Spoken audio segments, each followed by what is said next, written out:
Los asesinos no son monstruos. Son seres humanos. Y eso es lo más aterrador de ellos.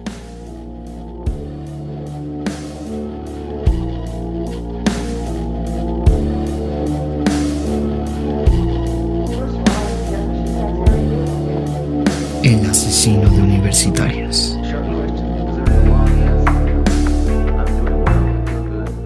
El cine ha forjado cruentas y dramáticas historias basadas en muchos casos en la realidad. Una de las cintas más sobrecogedoras que descubrimos años atrás fue American Psycho, en la que un prestigioso broker de Wall Street torturaba y asesinaba jovencitas a las que seducía previamente. El éxito de la película se debió a su protagonista encarnado por Christian Bale, ya que describía parte de la vida de Ted Bundy, el afamado violador y asesino en serie de estudiantes. En él basaron unos crímenes que, aunque tienen parte de invención, dejan entrever la enrevesada personalidad del verdadero psicópata. Las cifras oficiales apuntan a 36 víctimas, pero los investigadores subrayan que fueron en torno a 100. El motivo: una ruptura sentimental y su adicción a la pornografía.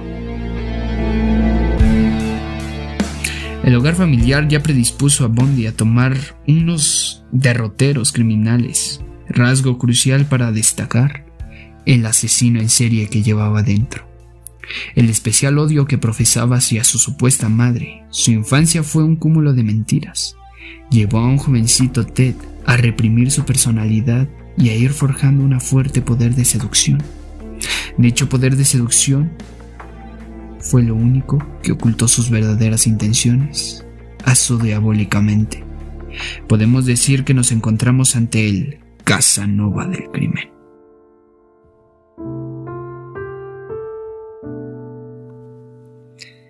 Ya desde su nacimiento el 24 de noviembre de 1946 en Burlington, Vermont, Estados Unidos, Ted no fue un niño corriente. Después de que su padre, un veterano de la Fuerza Aérea de los Estados Unidos, lo abandonara, Lois, su madre, se hizo pasar por la hermana mayor del pequeño y le hizo creer que sus padres eran sus abuelos.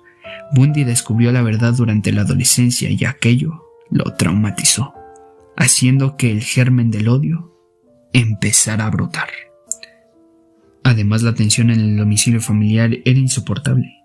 Antes de que se mudara en casa de otros parientes en Tacoma, Washington, madre e hijo tuvieron que soportar los maltratos físicos a los que el abuelo sometía a la abuela. La violencia era la tónica habitual, así que Lois decidió marcharse junto a Ted y poner tierra de por medio. Se trasladó a Tacoma y conoció al que sería su marido y con quien tendría 4 hijos. Johnny Culper Bundy, cocinero del ejército del que Ted adoptó el apellido. Su verdadero nombre era Theodore Robert Cowley, ya que le pusieron el apellido de la madre, pero con quien nunca mantuvo una buena relación. Las secuelas de su infancia eran cada vez más patentes. Todos los traumas brotaron durante la adolescencia. Ted se mostró como un chico reservado, extremadamente tímido e introvertido, infantil en algunos momentos, y con tendencias a estar solo. Prefería la soledad a la compañía, por eso sus compañeros le trataban como un bicho raro. No tenía amigos ni pretendía tenerlos. Entendemos que esa sea etapa de aislamiento, sumada al ferviente rencor hacia su madre, le condujo a encontrar una siniestra válvula de escape. Se dedicaba a mutilar y asesinar a cualquier animal que se encontraba en su camino. Ese era su divertido hobby, del que nadie supo, hasta que los psicólogos analizaron su perfil en la cárcel.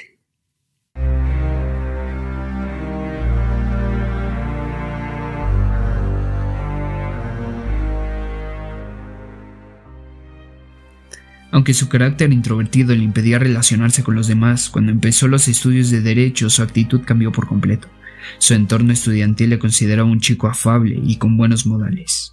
Es muy buen estudiante, activo y seductor con las chicas. Aunque fuera de las aulas, no mantenía ningún tipo de relación íntima con ellas. Un hombre guapo, elegante, romántico, encantador, decían de él aquellos que lo conocían. Pasó de ser tímido a una seguridad, a tener un carácter dominante de liderazgo. si durante la adolescencia ella cometía pequeños delitos como hurtos de objetos de lujo. En esta etapa, los actos delictivos pasaron al robo de coches y allanamiento de morada. Jamás la detuvieron por cometerlos. Pero incluso el más fiero asesino tiene pareja o se ha casado alguna vez, y Ted no podía ser menos.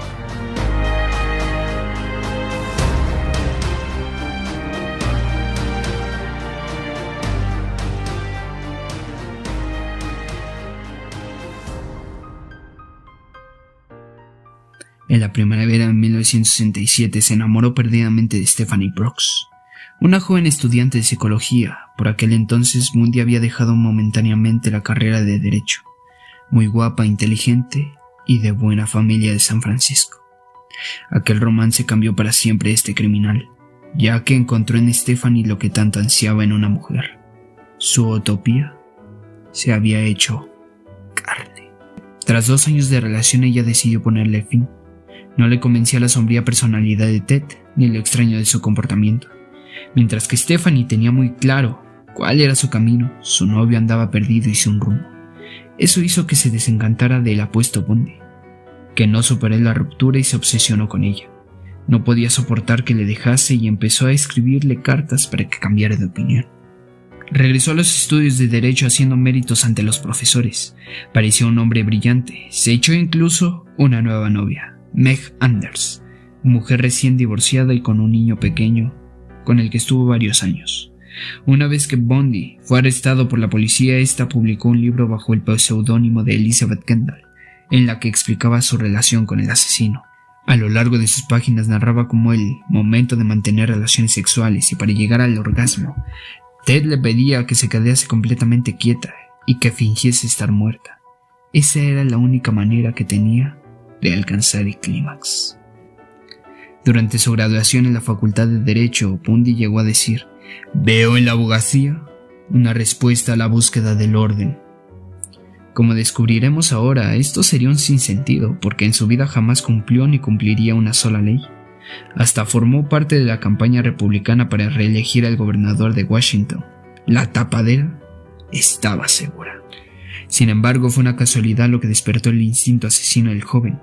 Durante un viaje a California en 1973 se reencontró con su antigua novia Stephanie. Ella volvió a caer enamorada, pero cuando parecía que todo volvió a la normalidad, Ted decidió poner punto y final a la historia. Acababa de consumar la venganza que tanto tiempo había planificado. Aquel suceso despertó al asesino de estudiantes que iniciaba su delictivo periplo en enero de 1974. Su primera víctima fue la joven Jane Lynch, de 18 años, a quien asaltó a la habitación de su residencia, la golpeó brutalmente con un objeto metálico y la penetró con un trozo de madera que había arrancado de la cama. Logró sobrevivir, pero con daños cerebrales irreversibles.